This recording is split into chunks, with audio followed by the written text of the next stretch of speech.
So I thought this was pretty funny. This is, you know,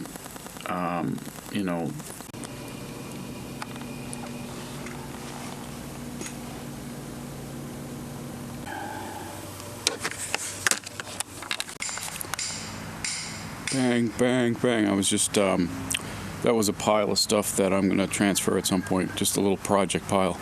I like to do that. I like to get a little pile together of stuff that I, you know, for projects, because I like posting stuff. I like it because I can watch it on my big TV now. See, if I post something that I enjoy, I can watch it on all my TVs. That's why I do this. That's the only reason.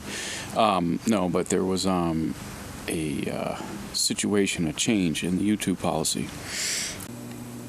And this is Shadow, and she's shitting in my chair. She's sitting in my chair. You better not be shitting in my chair. When you're searching other things, and then they try to like tailor ads to like get you to buy something. But like, this is kind of funny because, like, you know, I'm into video tapes, old video cameras, things like that. So I was like doing a search looking for something, and this is the ad that they came up with for me. I was looking for a way to clean my my DV cameras, you know, with tape, and this is what they have offered me here. Like a Scotch tape. If I ordered mini DVT, this is what they're gonna send me. This will come in handy around Christmas time, huh? I like old DVDs. I like print media, old magazines. I like history. I miss the 20th century because it was fun. And you know, I just generally like older music. I like 78 records. I like, you know, DVDs, like the entire notion now of holding on to physical media. I'm a big proponent of that.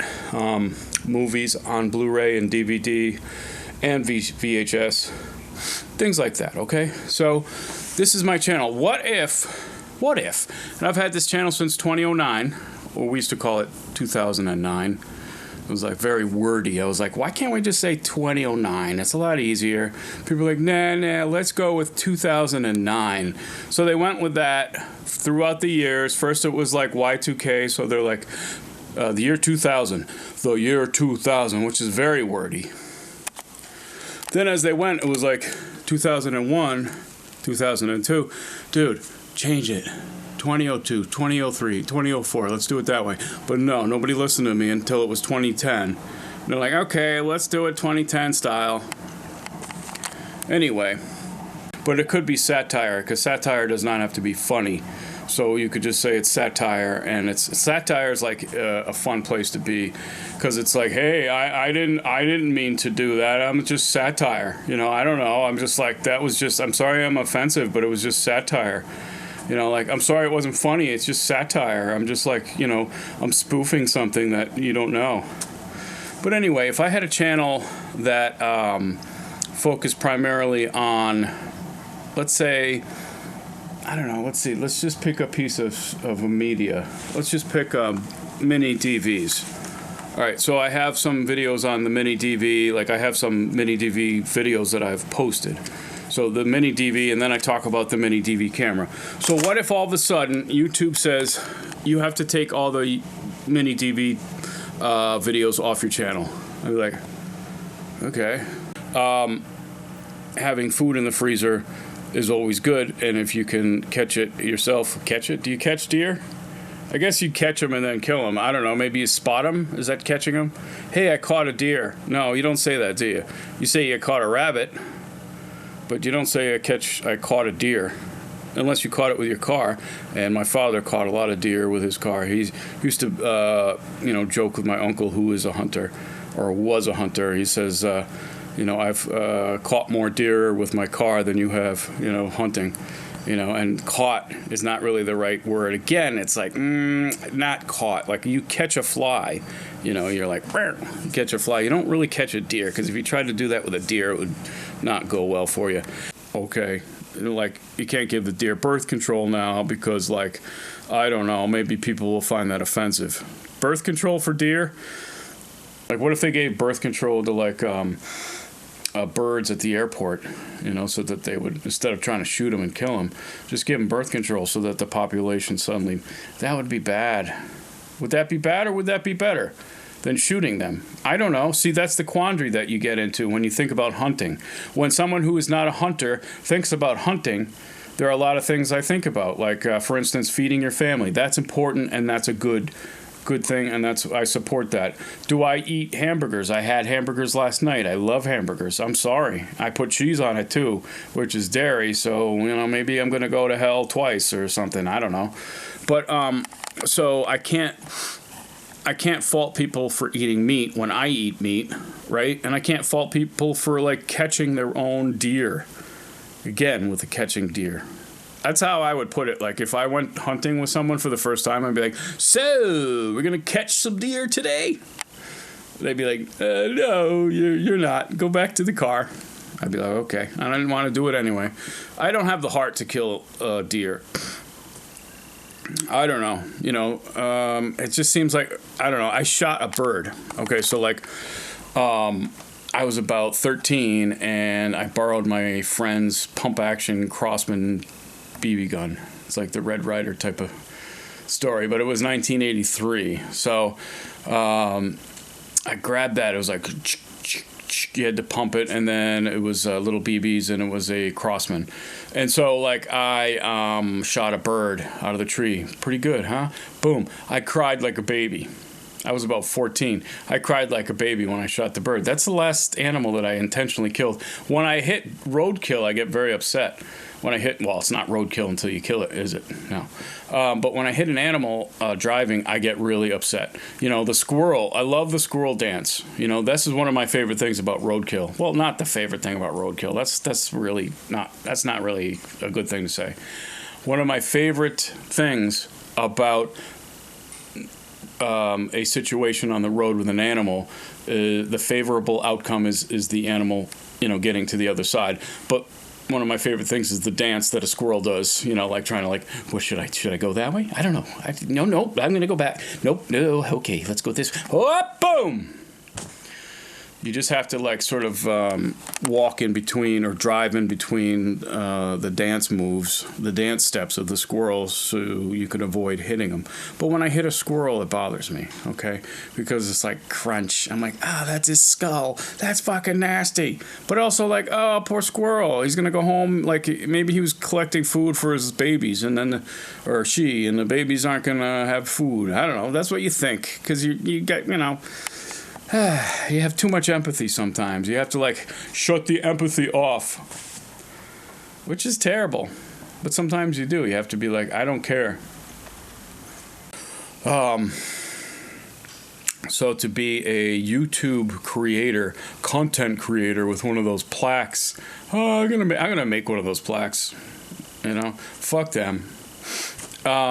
Then you have to work for that company. You have to play by their rules. You have to call people unalived. I'm unalived. Well, no, I'm not. I'm just like, I wonder if that'd be funny. So I wonder if the ghost channels have to comply with that.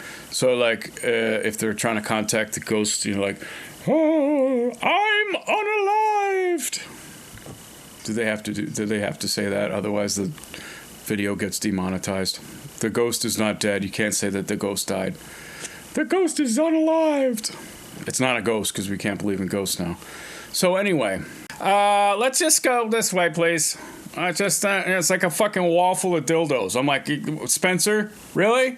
Because I was just in Hot Topic. They don't have any of that. They got a bunch of fucking Dayglow earrings and fucking T-shirts and a bunch of other crap, but I didn't see any fucking dildos on the wall. That's a little weird. Anyway, first time you hear, like, a news reporter or somebody say a word different, you think, oh boy, they fucked up. And then you start hearing it all over again. You're like, okay, well, do we say harassment now instead of harassment? I guess. There was another case. It was the Himalayas, the mountain range, Himalayas. I don't know, is that the English way they say it, or is that just the douchebag way they say it? Himalayas? It's the Himalayas, folks. It's like where the Bigfoot lives. Not the Bigfoot, the abominable snowman. No, it's the Yeti. Don't call him abominable. Oh, good, because that word is too hard to say anyway, so I'll call him the Yeti. That's the reason why that proper name was changed, because they're like, abominable. And they're like, yeah, we don't know if he's abominable. We don't, it's like we haven't really caught him. We haven't really interviewed him, so we're not really sure we can make that determination that he's abominable. Abominable? I can't even say it. Like, so we're just judging his abominableness on his footprints. Isn't that true, though? We gave a name to a species, or we didn't give a name. It's like, I don't know, the nickname, is that like whatever? Newspapers come up with names of things back in the day. Now they're just something that you just put on a fire because they're full of shit. Well, they're not full of shit. That's a diaper. But they might as well make diapers out of newspapers and make newspapers out of diapers, because that's about right. Anywho, so the abominable. I can't even say it. First abdominal. The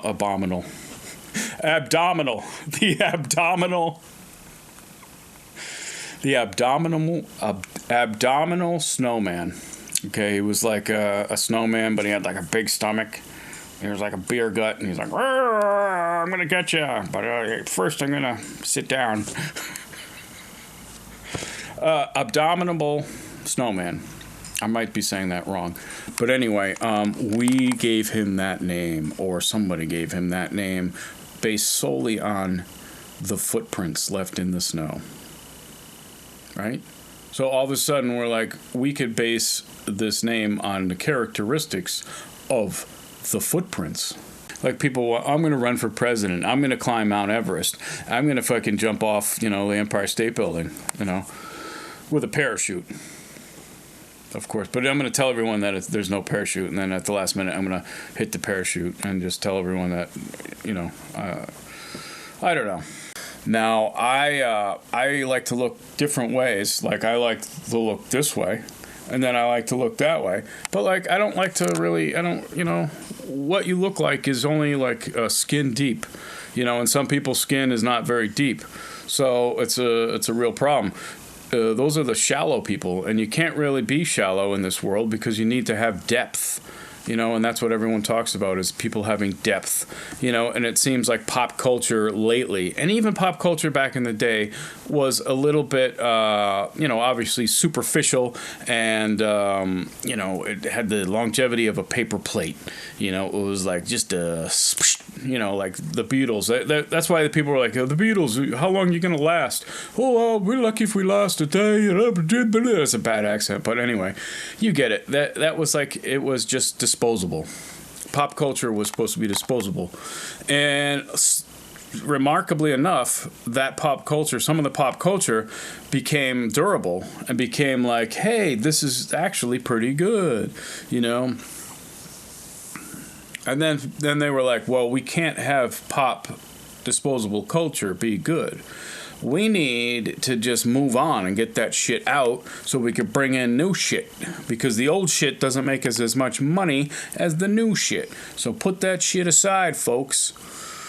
So then they decided that they were just going to make pop culture so flimsy, so undurable, so unlikable after the moment, that we would have no choice but to move that shit over, because it sucked, but we ate it up because that's all we had. Then they pushed on the new shit, and you're like, oh, this is equally as terrible and shallow, but we will eat that up too. And then it goes away. And then it goes away, and then it goes away.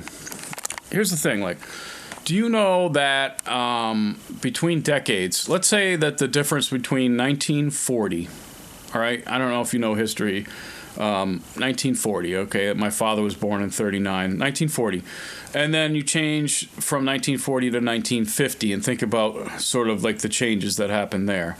You got a war in between, and you've got like, economics, pictures getting a little better for people, and people coming home from the war with the GI Bill and money and stuff and blah, blah, blah. All right, then picture that difference between 1950 and 1960. All right. Okay. Early 1960s and the 50s, you could sort of put in a general category. How about 1963, November 24th? After that, and then till about 1965, so it's like those 2 years, and then 1965 to 1970. And picture what that was like. And then picture 1970 to 1980. Wow.